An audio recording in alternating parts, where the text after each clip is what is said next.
It's the 1950s.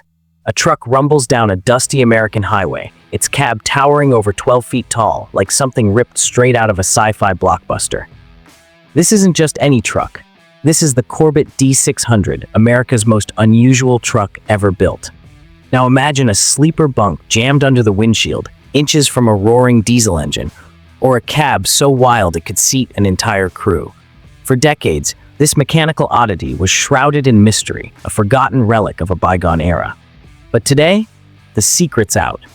We're peeling back the curtain on what makes the D600 so bizarre, so brilliant, and why it's a legend lost to time. This isn't just a truck, it's a story of raw innovation, the kind that paved the way for the automated world we know today. Stick around, because in the next 20 minutes, you'll discover a machine so ahead of its time, it'll leave you wondering, how did they pull this off? Let's dive in. The origins of Corbitt and the D600. Let's rewind the clock to a dusty corner of North Carolina, 1873. A kid named Richard J. Corbitt is born in Enfield, a sleepy tobacco town where horsepower still meant hooves, not engines. Fast forward to 1899, and young Richard's got a spark of genius. He's hammering away at horse-drawn buggies, crafting sleek wooden rigs that haul crops and dreams across the South. But Richard's not content with reins and hay. By 1907, he's itching for something bigger, something louder. He dives headfirst into automobiles' crude, clattering machines that rumble like the future itself. Picture it, a shed in Henderson, NC, filled with grease-stained hands and wild ideas, churning out motor buggies that turn heads and scare horses. But here's where the story pivots. Cars, they're flashy, sure, but they're not paying the bills. By 1910, Richard builds his first truck, a rugged, chain-driven beast that can haul more than any buggy ever could. It's a hit. 3 years later, in 1913, he's done with cars entirely. Trucks, he says, that's where the real work happens. And he's right. Corbitt's company explodes into a southern powerhouse, pumping out tough-as-nails machines that chew up dirt roads and spit out progress. Through the Roaring '20s, the Great Depression, and 2 world wars, Corbitt trucks become legends, hauling everything from cotton bales to wartime gear for Uncle Sam. By the 1940s, they've even towed Howard Hughes's monstrous Spruce Goose 75 tons of wooden wings, dragged 28 miles by a Corbitt rig. That's the kind of grit Richard built his name on. Now, zoom to the early 1950s. Corbitt's a seasoned player, decades of military contracts under its belt, battle-tested and proven. But Richard and his tiny team of 5 engineers? They're not resting on their laurels. They're dreaming bigger, wilder. Enter the D600, a cab-over-engine truck that's about to rewrite the rules. This isn't just another hauler rolling off the line. It's a towering, mechanical oddball, a swing-for-the-fences experiment that screams ingenuity. Back then, there were no computers, no AI to crunch the numbers, just raw creativity and a knack for solving problems with steel and sweat. Think of it. In an era before automation as we know it, these guys were automating solutions the old-school way, making machines smarter, tougher, more efficient, one bold idea at a time. The D600? It's the climax of that story, a truck so strange, so brilliant, it's about to carve its name into history. But what makes it so special? Hang tight, we're getting there. The day the D600 stole the show. It's a crisp morning in 1952, and a small crowd gathers on the outskirts of Henderson, NC. Word spread that Corbitt's cooked up something wild, and then it happens, the D600 rolls into view. 12 feet tall, it looms like a giant from a kid's comic book, its cab jutting over the engine like a daredevil's perch. Truckers in grease-stained caps squint up, jaws slack, while a farmer mutters, "What in the Sam Hill is that?" Kids scramble for a closer look, dodging mud as the Gardner diesel growls to life, shaking the ground. It's not just a truck, it's a spectacle, a mechanical middle finger to every squat, sensible rig on the road. The Turner transfer crew climbs aboard, grinning like they've just won the lottery, and the crowd can't decide whether to cheer or scratch their heads. This is the Highboy's moment, stealing the show before it even hauls a load. And that's the magic of it. This wasn't just a machine, it was a statement. In a world of slow, steady progress, the D600 crashed the party, optimizing shock value and function with zero apologies. For automation fans, it's a glimpse of disruption done old school, no apps, no hype campaigns, just a towering idea made real. Was it a delivery run? A test drive? Maybe just Corbitt flexing for the hometown? Doesn't matter, the D600 rolled out and etched itself into whispers and wide eyes. That day set the stage for everything to come, and trust me, it's only the beginning of this wild ride. The D600's quirky nickname origins. Imagine it's 1952, and a Corbitt D600 lumbers into a truck stop, its cab scraping the sky at over 12 feet tall. Drivers sipping coffee do a double take, kids point and whisper, and someone, probably a wisecracking trucker, dubs it the Highboy. It's not just a name, it's a badge of honor, a shout from the rooftops that this rig isn't here to blend in. That towering silhouette turned heads on highways and stuck in memories like a billboard on wheels. It wasn't sleek or subtle, it was a rolling, look at me, a southern oddball that demanded attention wherever it rolled. For the Turner transfer crews who drove it, Highboy wasn't just a nickname, it was pride, a nod to a machine that stood taller than the rest, literally and figuratively. And here's the kicker. That name wasn't just about height, it was about standing out in a world of cookie-cutter rigs. In an era before branding was king, the D600 optimized attention the old-school way, with sheer presence. For automation fans, it's a lesson in efficiency beyond tech. Sometimes being unforgettable is its own kind of smart. The Highboy didn't need flashing lights or a logo plastered on its side. Its design screamed its story. So next time you hear that name, picture the grins of those who saw it roar by a truck that earned its title one stunned glance at a time. The design. What makes the D600 so unusual? So, we've got the stage set. Richard Corbitt's a southern truck titan, and the early 1950s are calling for something wild. Enter the D600, rolling out of Henderson, NC, like a mechanical fever dream. Let's start with the obvious. This thing is tall. Standing over 12 feet high, it's not just a truck, it's a skyscraper on wheels. They called it the Highboy, and for good reason. Most trucks hug the road, squat and sensible. Not this one. The D600's cab-over-engine design, where the driver sits right above the front axle, lets it pull longer trailers, squeezing every inch out of strict 1950s length laws. Smart, right? But that height, that's not practicality, that's pure Corbitt madness. Picture it parked next to a Chevy pickup. It's like a T-Rex looming over a tricycle. You don't just climb into this cab, you scale it. Now let's talk about the real jaw-dropper, the sleeper compartment. Buckle up, because this is nuts. Imagine you're a trucker, it's 2 a.m. and you're pulling over for some shut-eye. Where's your bed? Under the windshield, right above the engine. Yep, you're basically napping on a roaring diesel mattress, heat radiating up, exhaust fumes tickling your nose. It's less sleeper and more survival challenge. Who thought this was a good idea? Corbitt did, that's who. They stuffed that bunk into the tightest nook imaginable, proving they'd bend physics itself to fit comfort into a cab this short. Crazy? Absolutely. Genius? You bet. And it doesn't stop there.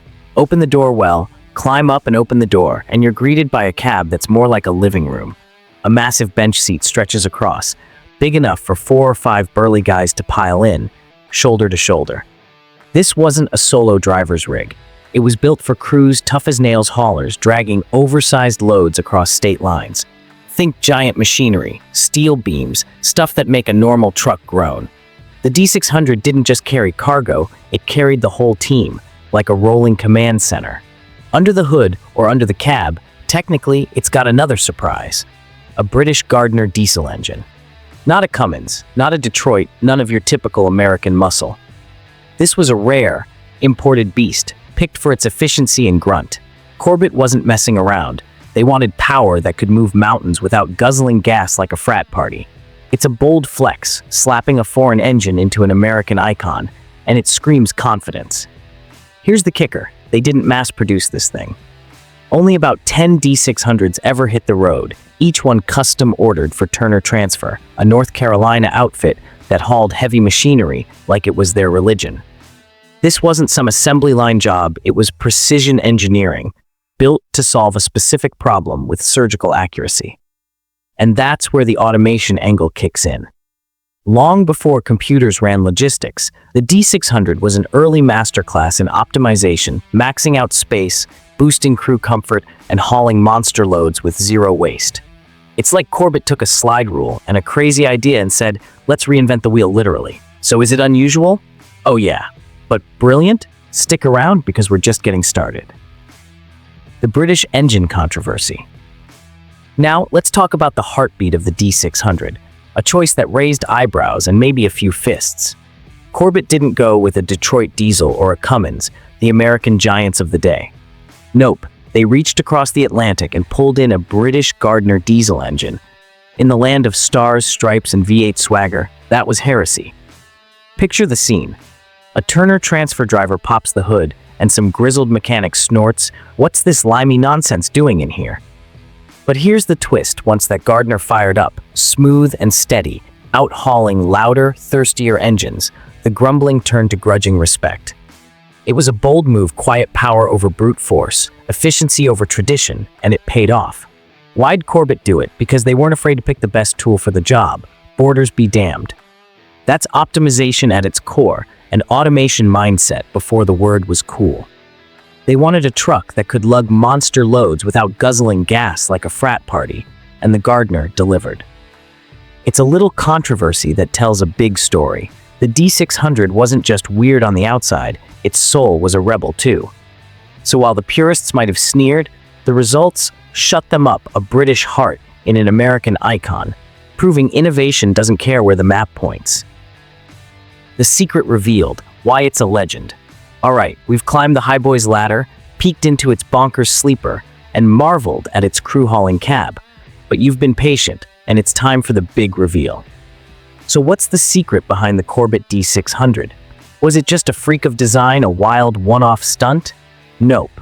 This truck was a pioneer, a rebel with a cause, solving a problem that had truckers and regulators locked in a tug-of-war. Here it is.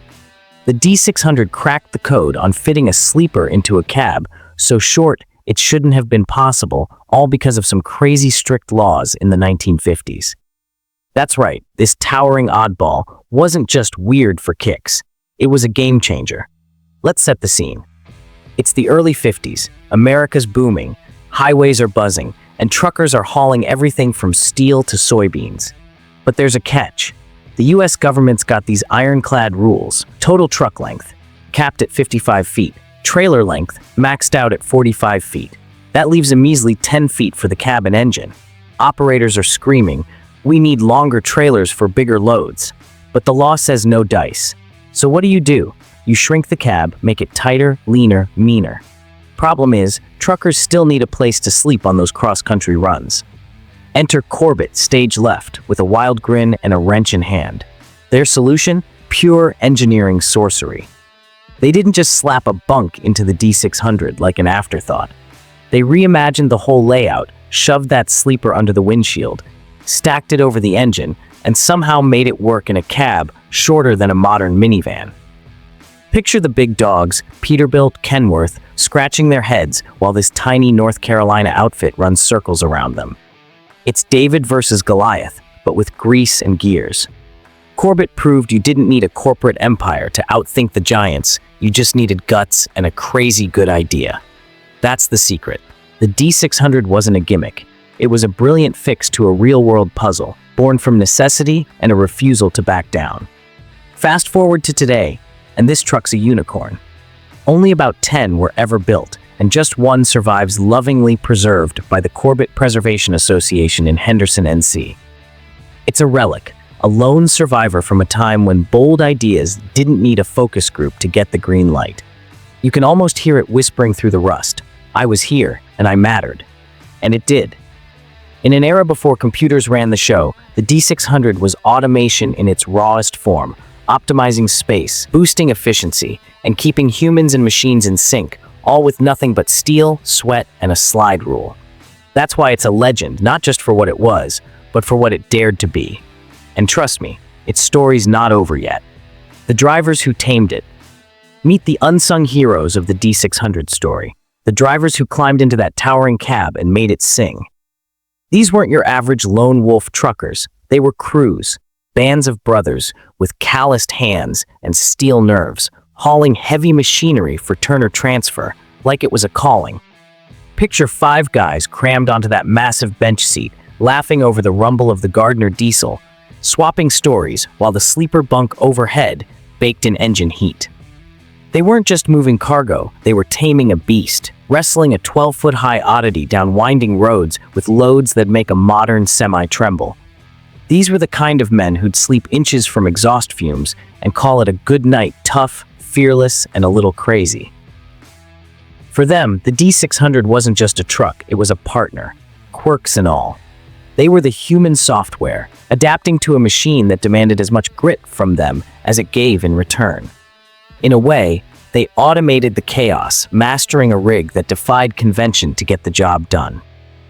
Their stories are lost to time, but you can almost hear their voices in the wind, bragging about the Highboy like it was family. Without them, the D600's legend would have stayed on paper. So here's to the drivers who gave it life, one dusty mile at a time. The what-if scenario. If Corbitt had survived, close your eyes and imagine a world where Corbitt doesn't shut down in 1954. The D600's just the beginning, a weird, wonderful prototype that sparks something bigger. Picture the 60s. Corbitt doubles down, tweaking the Highboy into a sleeper cab beast that rivals Kenworth's best, maybe even adds a second bunk or a wilder layout. By the 80s, they're pioneers, not relics, maybe tossing in early hydraulics or modular designs that blow minds. Fast forward to today, and who knows? Corbitt could be the one unveiling autonomous rigs, their knack for bold solutions outpacing Tesla's sleek toys. Instead of a museum piece, the D600's a stepping stone, a ghost story that could have rewritten trucking history. It's a tantalizing what-if, a tiny southern outfit turned titan, all because they dodged that fatal blow. For automation lovers, it's a dream of legacy. The D600's spirit of solving problems with steel and guts might have shaped the self-driving revolution we're living now. Maybe we'd see Highboy 2.0's tall, quirky, and packed with sensors rolling down I-95. But reality took a different turn, and that's the ache of it. Corbitt's fall left us with one survivor and a pile of might-have-beens. Still, it's fun to wonder. What if the Highboy's makers had kept swinging? We'll never know, but the dream's alive every time we tell its tale. Corbitt's legacy and the D600's impact. Let's take a step back and zoom out, because the D600 didn't just pop out of nowhere. It was the final chapter in a saga that roared through decades of American grit. Picture Corbitt at its peak. World War II's in full swing, and their Henderson factory's a beehive of steel and sparks. Over 3 200 6x6 trucks roll out hulking, all-wheel drive beasts that carry the U.S. Army through mud, sand, and chaos. These aren't dainty rigs, they're war machines, and Corbitt's name is stamped on every tire track. Then, in 1946, they pull off a stunt that cements their legend. Howard Hughes's Spruce Goose, that 75-ton wooden behemoth of a plane, needs to move 28 miles from Culver City to Long Beach. Who's got the guts and the gears? Corbitt. Their trucks hook up, engines snarling, and drag that monster across California like it's a Sunday haul. That's Corbitt's high watermark proof they could tackle anything. The D600? It's their last big swing, a wild pitch thrown with everything they had left. But every peak has a fall. By 1952, the air's getting thin. Wartime contracts dry up, the economy shifts, and demand for Corbitt's rugged oddballs starts to fade. The little southern powerhouse that punched above its weight is gasping for breath. 2 years later, in 1954, the doors close for good. The D600, barely a handful built, becomes their swan song, a final burst of brilliance from a dying brand. It's heartbreaking, sure, but it's also beautiful. Picture those last few Highboys rolling off the line, their towering cabs glinting in the Carolina sun, a defiant "we're still here" from a crew that refused to go quietly. And here's the thing, the D600 didn't just vanish into the scrapyard.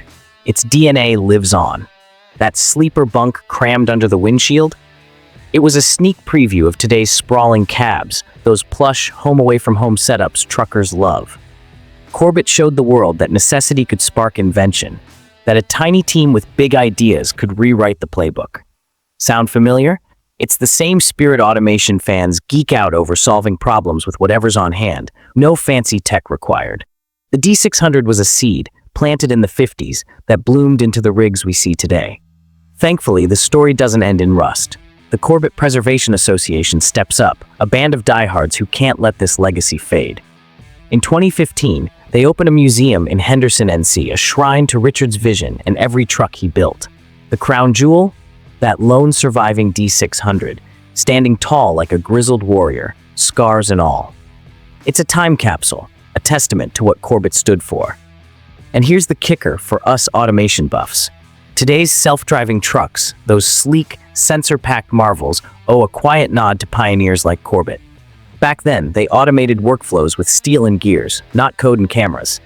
The D600's proof that innovation doesn't need a Silicon Valley zip code, just a spark and some guts. So what's its real impact?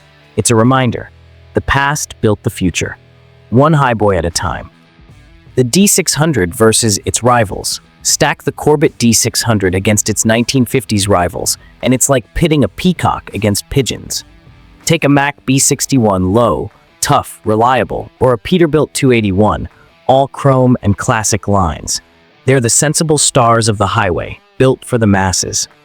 Then there's the D600, 12 feet tall, sleeper under the windshield, looking like it rolled out of a mad scientist's garage. It wasn't just different, it was a dare. That cab-over design let it haul longer trailers than most, squeezing every inch out of tight laws, while its rivals stuck to shorter, safer setups. But here's the rub. What made it brilliant also made it a misfit, too tall, too weird, too niche for the mainstream to embrace. It's a classic tale of optimization versus popularity. The D600 was a custom king, built for heavy-duty dreamers like Turner Transfer, not the average Joe. For automation fans, it's a nod to niche genius. Sometimes cutting edge means staying small, solving one problem perfectly instead of chasing the crowd. Rivals like Mack churned out hundreds, thousands, while only 10 highboys ever hit the road. They won the numbers game, but the D600 won the what if, a fleeting glimpse of what trucking could have been if bold bets paid off. In the end, it's the peacock that lingers in our minds, feathers and all. Why it matters today.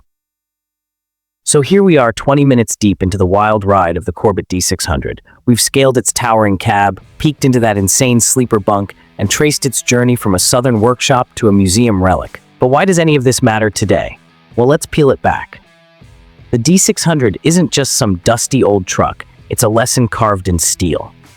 Innovation doesn't always come in a shiny, high-tech package. Sometimes it's gritty, weird, and so far ahead of its time that people don't know what to make of it. Picture Corbitt's crew in the 50s, wrestling with slide rules and stubborn laws, dreaming up a rig that make jaws drop. That's the kind of gutsy creativity that doesn't need a touchscreen or a startup logo to change the game. And here's where it hits home for us automation junkies. We're living in an age of AI, robotics, self-driving trucks zipping down highways with cameras for eyes. It's sleek, it's sexy, it's the future. But rewind to the D600, and you'll see the roots of all that human ingenuity, tackling tough problems with nothing but raw smarts and a heap of metal. No algorithms, no cloud, just a team saying, how do we make this work, and then making it work. The highboy optimized space, hauled crews, and pushed limits, all with gears and grit. It's a reminder that automation didn't start with silicon, it started with people like Richard Corbitt, who saw a challenge and built a solution, one bolt at a time. So, next time you're stuck behind a towering semi on the interstate, its sleeper cab gleaming in the sun, take a second. Think of the D600, the highboy that dared to be different, the oddball that paved the way for modern logistics. It's not just a truck, it's a story of what happens when necessity meets nerve. And that's the value I hope you're walking away with. A little awe for the past, and maybe a spark to think bigger in your own world. Now, I've got a question for you. Could you sleep in that bunk engine roaring, fumes creeping in? Drop your answer in the comments. I'm dying to hear what you think. If you've loved this dive into quirky engineering and automation's roots, smash that like button. It tells me you want more. And if you're not subscribed yet, hit that button too. My channel's packed with tales like this, and I'd love to have you along for the ride. The D600 story might be over, but ours, it's just getting started. See you in the next one.